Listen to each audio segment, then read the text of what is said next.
ओम गण गणपते नमः। ओम नमः शिवाय। आज मैं सोमवार की व्रत की कथा कहने जा रही हूँ। आशा है आपको पसंद आएगी। कथा आरंभ करने से पहले आप सबसे अनुरोध है कि मेरे चैनल को लाइक, शेयर और सब्सक्राइब करें और बेल आइकन को भी जरूर दबा लें। सोमवार का व्रत वैसे तो दिन के तीसरे पहर तक होता है। व्रत में फलाहार या पारण का कोई खास नियम नहीं है, किंतु यह आवश्यक है कि दिन या रात में केवल एक समय ही हमें भोजन करना चाहिए। सोमवार के व्रत में शिव जी और पार्वती जी का पूजन करना चाहिए। सोमवार के व्रत 3 प्रकार के होते हैं: साधारण सोमवार, सौम्य प्रदोष और 16 सोमवार। इन तीनों की विधि एक जैसी ही है। शिव पूजन के पश्चात कथा को सुनना चाहिए। प्रदोष व्रत और 16 सोमवार की कथा तीनों अलग अलग हैं। तो अब मैं सोमवार के व्रत की कथा सुना रही हूँ। 16 सोमवार व्रत की कथा भी मेरे चैनल पर है। एक बहुत धनवान साहूकार था, जिसके घर धन की कोई कमी नहीं थी, परंतु उसको एक बहुत बड़ा दुख था कि उसको कोई पुत्र नहीं था। वह इसी चिंता में रात दिन रहा करता था। वह पुत्र की कामना के लिए प्रति सोमवार को शिव जी का व्रत और पूजन करता था और सायंकाल को शिव जी के मंदिर में जाकर शिव जी के श्री विग्रह के सामने दीपक जलाया करता था। उसके इस भक्ति भाव को देखकर एक समय श्री पार्वती जी ने शिव जी महाराज से कहा कि महाराज, यह साहूकार आपका अनन्य भक्त है और सदैव ही आपका व्रत और पूजन बड़ी ही श्रद्धा के साथ करता है। इसकी मनोकामना को आप पूर्ण कीजिए। शिव जी ने कहा कि हे पार्वती जी, यह संसार एक कर्म क्षेत्र है। जैसा किसान खेत में बीज बोता है, वैसा ही वह फल काटता है। इसी तरह इस संसार में जैसा हम कर्म करते हैं, वैसा ही फल हम प्राप्त करते हैं। पार्वती जी ने अत्यंत आग्रह से कहा कि महाराज, जब यह आपका अनन्य भक्त है और इसको किसी प्रकार का कोई दुख है, तो आपको उसे अवश्य ही दूर करना चाहिए, क्योंकि आप तो सदैव ही अपने भक्तों पर दयालु रहते हैं और उनके दुखों को दूर करते हैं। यदि आप ऐसा नहीं करेंगे तो मनुष्य आप पर विश्वास नहीं रखेंगे। आपकी सेवा और व्रत वे क्यों करेंगे? पार्वती जी का ऐसा बार बार आग्रह देखकर शिव जी महाराज कहने लगे कि हे पार्वती, इसके कोई पुत्र नहीं है। इसी चिंता में यह दुखी रहता है। इसके भाग्य में पुत्र न होने पर भी मैं इसको पुत्र का वरदान देता हूँ, परंतु वह पुत्र केवल 12 वर्ष तक ही जीवित रहेगा। इसके पश्चात उस पुत्र की मृत्यु हो जाएगी। इससे अधिक मैं इसके लिए और कुछ भी नहीं कर सकता हूँ। यह सब बातें साहूकार भी सुन रहा था। इससे उसको न तो कोई बहुत प्रसन्नता हुई और न ही कोई दुख हुआ। वह पहले जैसे ही शिव जी महाराज का व्रत और पूजन करता रहा। कुछ काल व्यतीत हो जाने पर साहूकार की स्त्री गर्भवती हुई और उसने 10वें महीने में एक सुंदर से पुत्र को जन्म दिया। साहूकार के घर में बहुत खुशी मनाई गई, परंतु साहूकार ने उसकी केवल 12 वर्ष की आयु को जानकर कोई अधिक प्रसन्नता प्रकट नहीं की और न ही ये भेद किसी दूसरे को बताया। जब वह बालक 11 वर्ष का हो गया, तब उस बालक की माता ने उसके पिता से विवाह आदि के लिए कहा। तब वह साहूकार कहने लगा कि अभी मैं इसका विवाह नहीं करूंगा। अपने पुत्र को मैं काशी जी पढ़ने के लिए भेजूंगा। फिर साहूकार ने अपने साले उस बालक के मामा को बुलाया और उसको बहुत सा धन देकर कहा कि तुम इस बालक को काशी जी में पढ़ने के लिए ले जाओ और रास्ते में तुम जिस स्थान पर भी जाओगे, वहाँ पर यज्ञ करते जाना और ब्राह्मणों को भोजन कराते जाना। वह दोनों मामा भांजे यज्ञ करते और ब्राह्मणों को भोजन कराते जा रहे थे। रास्ते में उनको एक शहर पड़ा। उस शहर में राजा की कन्या का विवाह था। दूसरे राजा का जो लड़का विवाह करने के लिए बारात लेकर आया था, वह लड़का एक आंख से काना था। उसके पिता को इस बात की बड़ी ही चिंता थी कि कहीं वर को देखकर कन्या के माता पिता विवाह में किसी प्रकार की अड़चन ना पैदा करें।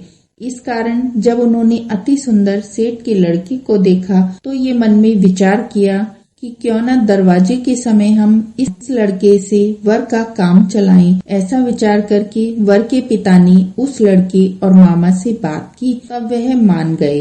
इस लड़के को वर के कपड़े पहनाए गए, घोड़ी पर चढ़ाकर दरवाजे पर ले गए और सब कार्य प्रसन्नता से पूर्ण हो गए। फिर वर के पिता ने सोचा कि यदि विवाह का कार्य भी हम इसी लड़के से करा लें तो इसमें क्या बुराई है। ऐसा विचार करके लड़के और उसके मामा से कहा कि यदि आप फेरों का और कन्यादान का काम भी कर देंगे तो आपकी बहुत ही कृपा होगी। मैं इसके बदले में आपको बहुत सा धन दूंगा। तो उन्होंने स्वीकार कर लिया और विवाह कार्य भी बहुत अच्छी तरह से संपन्न हो गया। परंतु जिस समय लड़का जाने लगा तो उसने राजकुमारी की चुंदड़ी के पल्ले पर लिख दिया कि तेरा विवाह तो मेरे साथ हुआ है, परंतु जिस राजकुमार के साथ तुमको भेजा जाएगा वह एक आंख से काना है और मैं तो काशी जी पढ़ने के लिए जा रहा हूँ।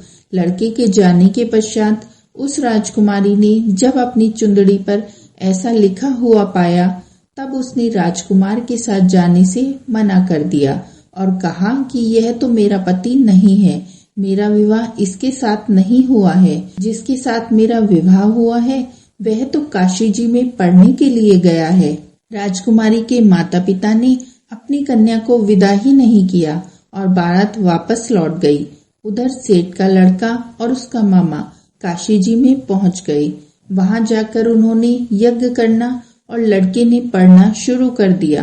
जब लड़के की आयु 12 वर्ष की हो गई तब उस दिन उन्होंने यज्ञ रचा रखा था कि लड़के ने अपने मामा से कहा कि मामा जी आज मेरी तबीयत कुछ ठीक नहीं है। मामा ने कहा कि अंदर जाकर तुम सो जाओ। लड़का अंदर जाकर सो गया और थोड़ी देर में ही उसके प्राण निकल गए। जब उसके मामा ने आकर देखा तब वह मुर्दा पड़ा हुआ था तो उसको बहुत ही दुख हुआ। उसने सोचा कि अगर मैं अभी से रोना करूंगा तो यज्ञ का कार्य अधूरा रह जाएगा। अतः उसने जल्दी से यज्ञ का कार्य संपन्न किया और ब्राह्मणों के जाने के बाद रोना आरंभ कर दिया। संयोगवश उसी समय शिव पार्वती जी उधर से जा रहे थे। जब उन्होंने जोर जोर से रोने की आवाज सुनी तो माँ पार्वती कहने लगी कि महाराज कोई दुखिया है जो रो रहा है, इसके कष्टों को आप दूर कीजिए। तब शिव पार्वती जी पास जाकर देखने लगे और वहाँ एक लड़का मुर्दा पड़ा हुआ था। पार्वती जी कहने लगी कि महाराज यह तो उसी सेठ का लड़का है जो आपके वरदान से हुआ था। शिव जी कहने लगे कि हे पार्वती इसकी आयु इतनी ही थी सो यह भोग चुका है। तब पार्वती जी ने कहा कि हे महाराज इस बालक को आप और आयु दे दीजिए। इसके माता पिता तड़प तड़प कर मर जाएंगे और इसकी पत्नी भी आपके सोमवार के व्रत किया करती है। पार्वती जी के बार बार आग्रह करने पर शिवजी ने उसको जीवन का वरदान दिया और शिवजी महाराज की कृपा से वह लड़का जीवित हो गया। शिव पार्वती जी कैलाश को चले गए। तब वह लड़का और उसका मामा उसी प्रकार यज्ञ करते हुए ब्राह्मणों को भोजन कराते हुए अपने घर की ओर चल पड़े। रास्ते में वे उसी शहर में आए जहां उसका विवाह हुआ था। वहां पर आकर उन्होंने यज्ञ आरंभ किया। तब उस लड़के के ससुर ने उसको पहचान लिया और अपने महल में लेकर आए और उसकी बहुत ही खातिर की और साथ ही बहुत से दास दासियों सहित आदर पूर्वक लड़की और जवाई को विदा किया। जब वह अपने शहर के निकट आए तो मामा ने कहा कि पहले मैं घर जाकर आता हूँ। जब उस लड़के का मामा घर पहुँचा तब लड़के के माता पिता छत पर बैठे हुए थे और उन्होंने यह प्रण कर रखा था कि यदि हमारा पुत्र सकुशल लौट आएगा तो हम भी राजी खुशी नीचे आ जाएंगे और नहीं तो यहीं छत से गिरकर अपने प्राणों को त्याग देंगे। इतने में उस लड़के के मामा ने आकर सारा समाचार दिया कि आपका पुत्र आ रहा है। तो उनको ये बात पर विश्वास ही नहीं हुआ। उसके मामा ने शपथ पूर्वक कहा कि आपका पुत्र अपनी स्त्री के साथ बहुत सा धन लेकर आ रहा है। तो सेठ ने आनंद के साथ उनका स्वागत किया और बड़ी प्रसन्नता के साथ वे रहने लगे। इसी प्रकार से जो कोई भी सोमवार के व्रत को धारण करता है अथवा इस कथा को सुनता है, पढ़ता है, उसकी सभी मनोकामनाएं भगवान भोलेनाथ पूर्ण करते हैं। तो ये कथा अब समाप्त होती है। बोलो ओम नमः शिवाय।